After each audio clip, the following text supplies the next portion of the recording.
Olá, boa noite a todos. Mais uma vez, uma alegria muito grande aqui estarmos para falarmos do nosso Evangelho, para falar dos ensinamentos de Jesus. Hoje, terça-feira, dia 30 de junho, último dia do primeiro semestre de 2020.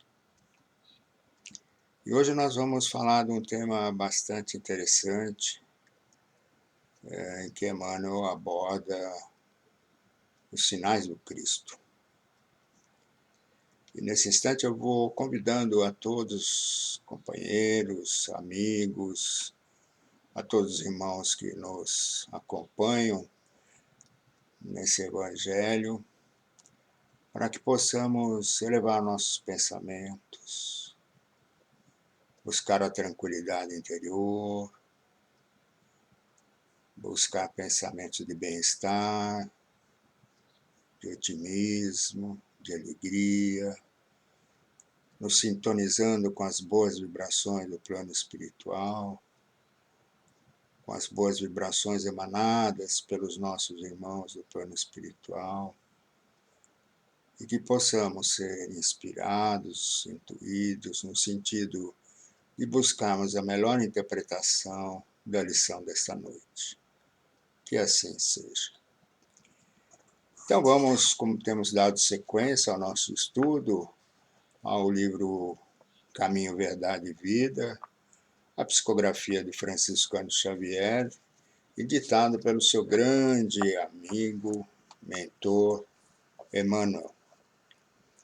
E Emmanuel nos escreve no capítulo 63, com o título Quem Sois?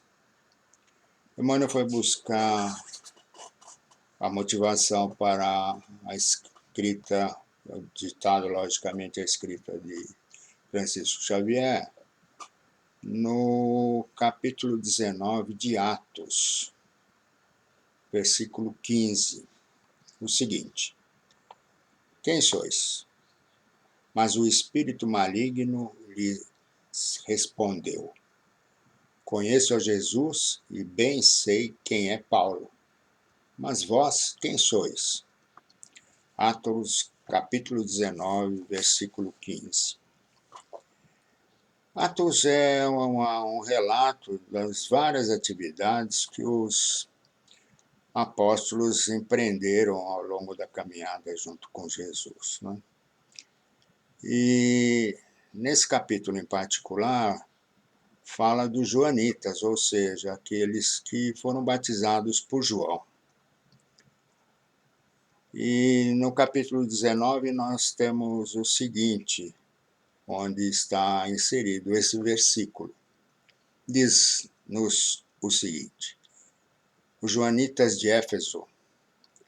Enquanto Apolo estava em Corinto, Paulo, depois de ter atravessado o Planalto, chegou a Éfeso e ali encontrou alguns discípulos. E perguntou-lhes: Recebestes o Espírito Santo quando abraçastes a fé? E eles responderam: Mas nem ouvimos dizer que haja um Espírito Santo. E Paulo: Em que batismo fostes então batizados? E responderam: No batismo de João. Paulo então explicou: João batizou com o batismo de arrependimento, dizendo ao povo que cresce naquele que viria após ele, e a saber, em Jesus. Tendo ouvido isto, receberam o batismo em nome do Senhor Jesus. Então, prossegue a descrição de Atos. E quando Paulo lhes impôs as mãos, o Espírito Santo veio sobre eles. Puseram-se então a falar em línguas e a profetizar. Eram todos cerca de 12 homens. Fundação da igreja em Éfeso, Paulo foi à sinagoga, onde durante 3 meses falou com intrepidez, expondo e tentando persuadir sobre o reino de Deus. Alguns, porém, empedernidos e incrédulos, falavam mal do caminho diante da assembleia. Afastou-se então deles e tomou à parte os discípulos, com os quais entretia-se diariamente na escola de tiranos. Isso prolongou-se pelo espaço de 2 anos, de sorte que todos os habitantes da Ásia, judeus e gregos, puderam ouvir a palavra do Senhor. Os exorcistas judeus, entretanto, pelas mãos de Paulo, Deus operava milagres não comuns. Bastava, por exemplo, que sobre os enfermos se aplicassem lenços e aventais que houvessem tocado o seu corpo. Afastavam-se deles as doenças e os espíritos maus saíam. Então, alguns dos exorcistas judeus ambulantes começaram a pronunciar, eles também, o nome do Senhor Jesus sobre os que tinham espíritos maus. E diziam: eu vos conjuro por Jesus, a quem Paulo proclama. Quem fazia isso eram os 7 filhos de certo Seva, um sumo sacerdote judeu. Mas o espírito mau replicou-lhes: a Jesus eu conheço, e Paulo sei quem é. Vós, porém, quem sois? Interessante essa parte do capítulo 19 de Atos, até porque mais adiante nos fala do motivo pelo qual Paulo foi perseguido em Éfeso. Pois, como Paulo falava que os outros deuses não eram deuses, mas só existia um Deus, os escultores de estátuas, de imagens, etc., estavam preocupados porque poderiam perder o emprego. Então, e o trabalho, logicamente. Então, começaram a perseguir Paulo com receio de perderem o seu trabalho. Mas o que vem nos dizer Emmanuel sobre quem sois, baseado nesse versículo? Emmanuel nos diz o seguinte: qualquer expressão de comércio tem sua base no poder aquisitivo. Para obter é preciso possuir. No intercâmbio dos 2 mundos, terrestre e espiritual, o fenômeno obedece ao mesmo princípio. Nas operações comerciais de César, requerem-se moedas de expressões fiduciárias com a efígies e identificações que lhes digam respeito. Nas operações de permuta espiritual, requisitam-se valores individualíssimos com os sinais do Cristo. O dinheiro de Jesus é o amor. Sem ele não é lícito aventurar-se alguém ao sagrado comércio das almas. O versículo aqui nomeado constitui benéfica advertência a quantos, para o esclarecimento dos outros, invocam o Mestre, sem títulos vivos de sua escola sacrificial. Mormente no que se refere às relações com o plano invisível, mantendo cuidado para evitar afirmativas a esmo. Não vos aventureis ao movimento sem o poder aquisitivo do amor de Jesus. O Mestre é igualmente conhecido de seus infelizes adversários. Os discípulos sinceros do Senhor são observados por eles também. Os inimigos da luz reconhecem-lhes o sublime valor.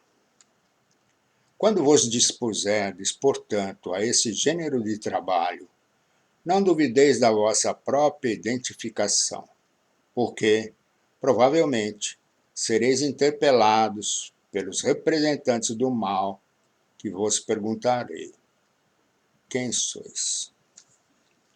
Então vejam que é interessante nessa colocação que o Emmanuel faz, a importância que todos nós temos de nos identificarmos com os valores do Cristo, que aqui Emmanuel chama os sinais do Cristo, para que nós sejamos portadores dos sinais do Cristo. E interessante que em uma pequena pesquisa que eu fiz, Emmanuel, como muito sintético que é, quando fala em sinais do Cristo, por trás dessa expressão existe bastante informação. E eu fui encontrar exatamente sinais do Cristo no Evangelho de João, que aliás é um evangelho extremamente bonito, amoroso, um pouco diferente dos evangelhos sinóticos, né, de Mateus, Marcos e Lucas, né, porque normalmente nos evangelhos de Mateus, Marcos e Lucas, eles falam de Jesus abordando as parábolas, enquanto João fala menos parábolas e fala muito mais dos diálogos que Jesus teve com os próprios apóstolos. É interessante as diferenças que existem entre um evangelho e outro. E lá no evangelho de João é que estão aquilo que eles chamam os 7 sinais do Cristo. Eu não vou entrar na descrição de cada um desses sinais, mas apenas citá-los para mostrar a lógica do pensamento, não só do apóstolo, como das ações de Jesus.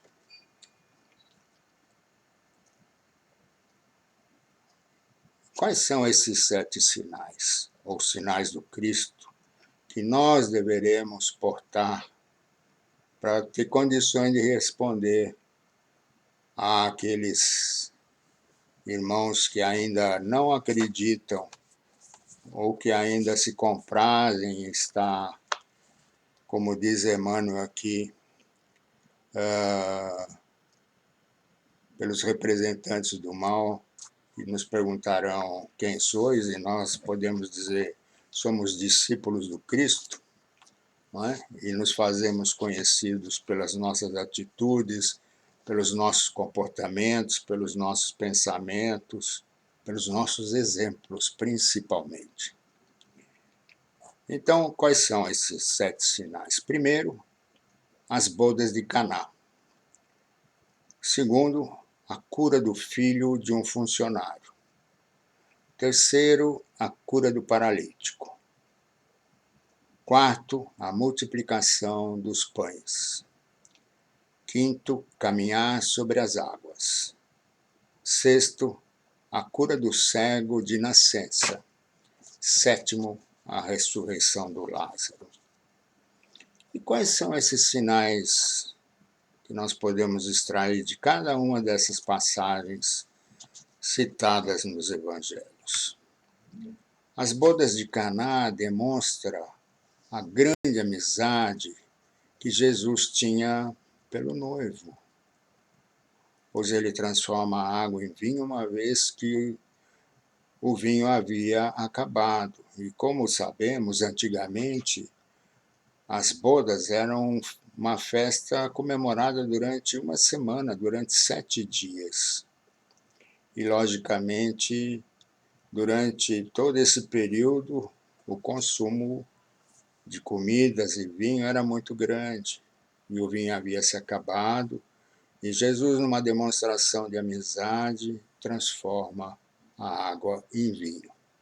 É uma passagem muito bonita também, que está contida no livro Boa Nova, onde, inclusive, Pedro questiona Jesus por que ele estava fazendo isso, pois iria acabar embebedando o povo.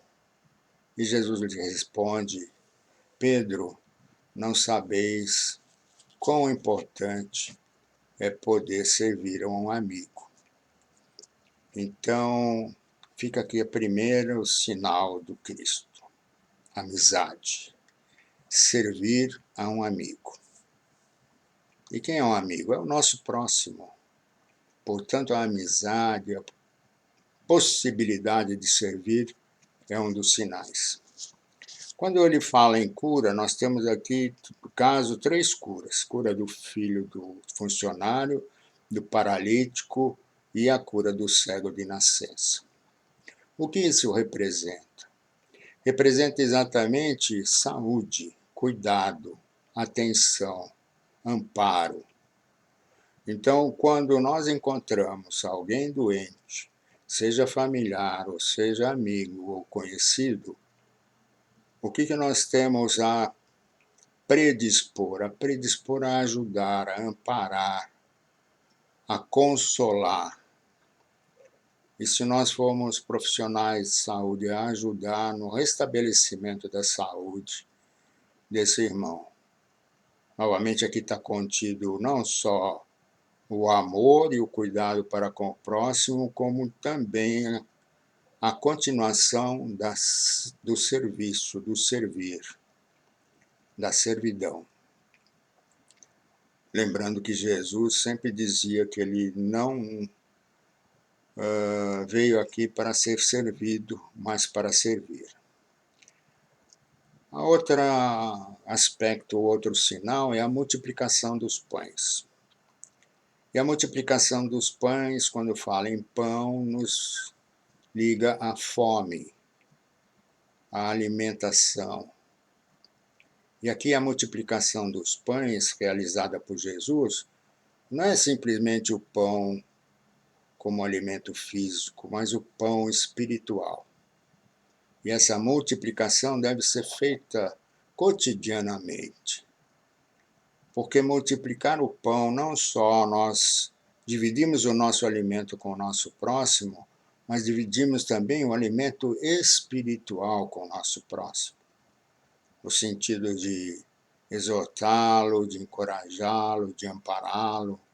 E nós emprestamos muitas vezes o nosso tempo para ouvir o nosso irmão, no sentido de que possamos verificar aonde podemos ajudá-lo e, se pudermos, fazê-lo de maneira incondicional, sem necessitar absolutamente nada em troca ou esperar algo em troca. Então, aí nós temos de novo a continuidade do servir, e servir por amor. E o alimento é repartição, divisão. O outro aspecto, o outro sinal é caminhar sobre as águas. O caminhar sobre as águas é um sentido, um sinal um pouco mais profundo, mostrando o quê? Que cada um de nós, como Jesus dizia, vós sois deuses, vós podereis fazer aquilo que eu faço.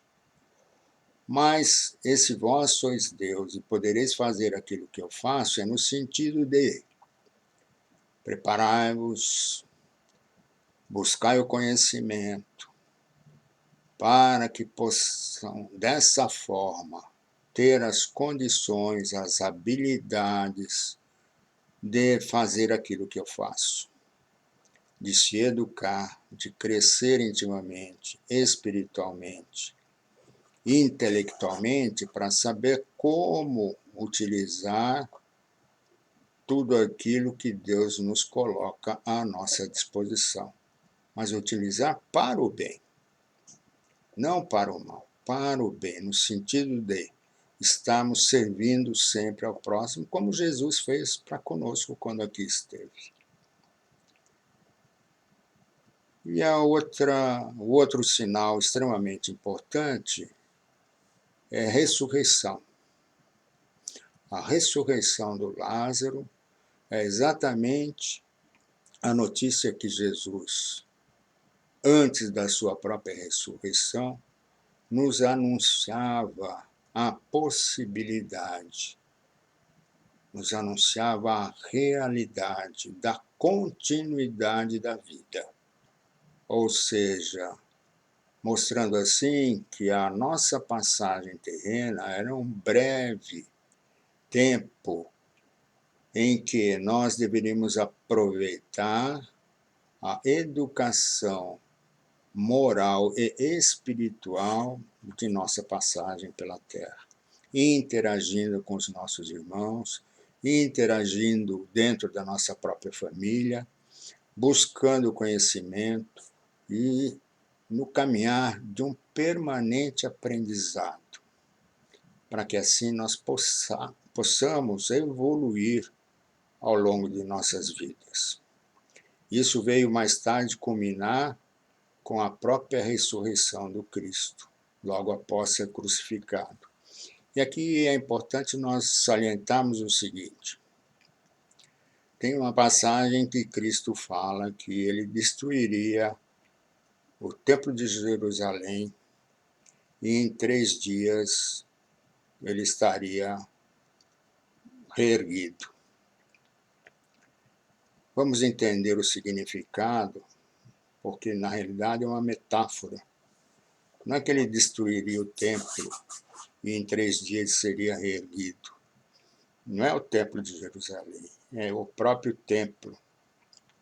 Porque iriam destruir o templo dele, que era o seu corpo. Mas 3 dias depois ele estaria reconstruído. E foi o que aconteceu quando ele reapareceu a Madalena, não é verdade?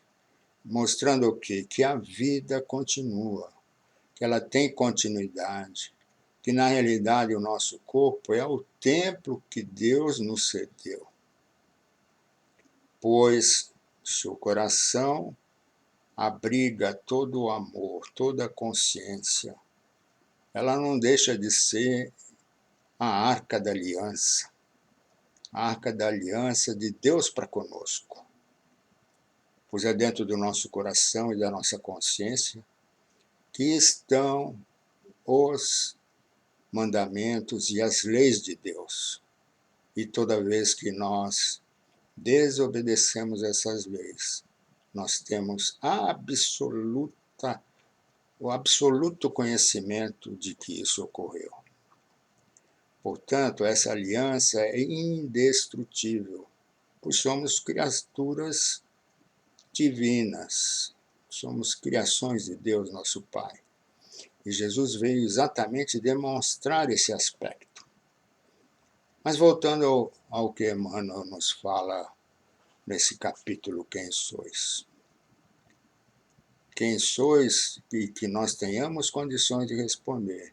Somos discípulos de Jesus, pois carregamos conosco os sinais dos seus ensinamentos, os sinais daquilo que ele veio nos ensinar, mas principalmente carregar conosco amor, pois ele mesmo dizia que o amor cobre a multidão dos pecados.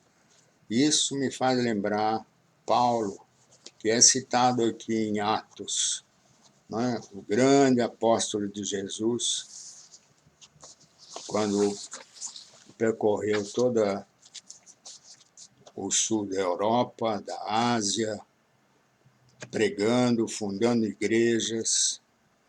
E Paulo, na carta aos Coríntios, fala exatamente sobre amor.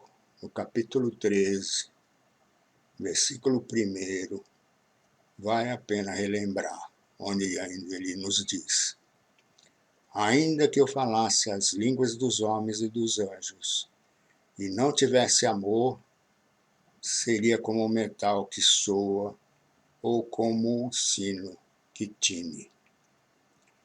E ainda que tivesse o dom da profecia, e conhecesse todos os mistérios e toda a ciência, e ainda que tivesse toda a fé, de maneira tal que transportasse os montes, e não tivesse amor, nada seria. E ainda que distribuísse toda a minha fortuna para sustento dos pobres, e ainda que entregasse o meu corpo para ser queimado, e não tivesse amor, nada disso me aproveitaria. Portanto, para que nós sejamos discípulos do Cristo e carreguemos no nosso íntimo os sinais do Cristo, como diz Emmanuel, e possamos responder a quem quer que seja: quem sois e podemos dizer com segurança, com tranquilidade e com amor no coração, nós somos discípulos do Cristo. Então vamos encerrando aqui o nosso evangelho de hoje e, como de costume, vamos fazendo as nossas vibrações, principalmente nessa fase.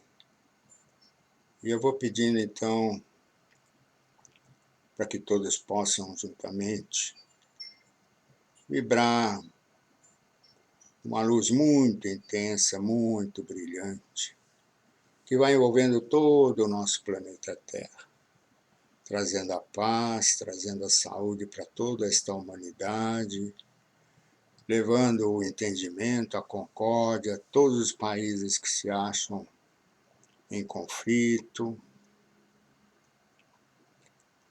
envolvendo a todos os dirigentes para que possam levar as melhores decisões para os seus povos. Vibrando neste instante também pelo nosso país, o Brasil, por todos os seus políticos, governantes, funcionários públicos, para que possam atuar de maneira correta, íntegra, honesta, de acordo com a ética, no proveito e no benefício de todo o nosso povo. Vamos vibrando pelos nossos idosos, muito amor, muito amparo, muito carinho, vibrando pelos nossos jovens, para que sejam sustentados, amparados e fortalecidos na luta contra os vícios e as drogas. Vibrando por todas as nossas crianças, principalmente as abandonadas na rua, pelas crianças órfãs, serviciadas, que o amor de nosso Pai e a luz de adultos possam, através das mãos estendidas, amparar a todas essas crianças. Vamos vibrando pelos nossos lares,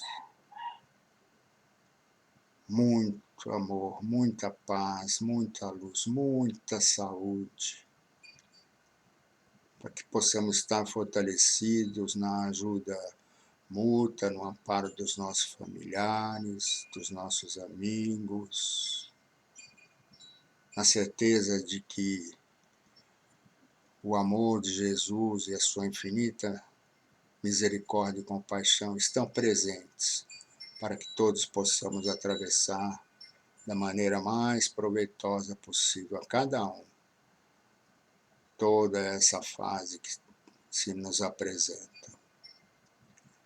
Vamos vibrando por aquele problema particular que cada um de nós possuímos, vibrando por todos os hospitais, por todos os leitos de dor, por todos os familiares desses irmãos que ali se encontram, vibrando por todos aqueles irmãos que estão retornando à pátria espiritual, que possam estar amparados, iluminados, direcionados para o melhor possível, na certeza de que todos estão sendo acolhidos pelo amor de Jesus e pelo amor de nosso Pai. Vibrando por todos os irmãos também que estão encarnando neste momento, chegando ao nosso planeta para mais uma jornada de aprendizado, de amor, de esperança e de construção. E vamos assim, nesse instante, entregando nas mãos dos nossos amigos espirituais nossa vibração de muito amor, de muita luz, para que eles possam levar e conduzir aos locais e pessoas consideradas os mais necessitados. Que assim seja, graças a Deus. E vamos então encerrando o nosso evangelho de hoje, Desejando a todos uma maravilhosa e linda semana, cheia de muita luz, muita paz e muita saúde. E até uma próxima oportunidade. Um grande abraço a todos. Uma boa noite.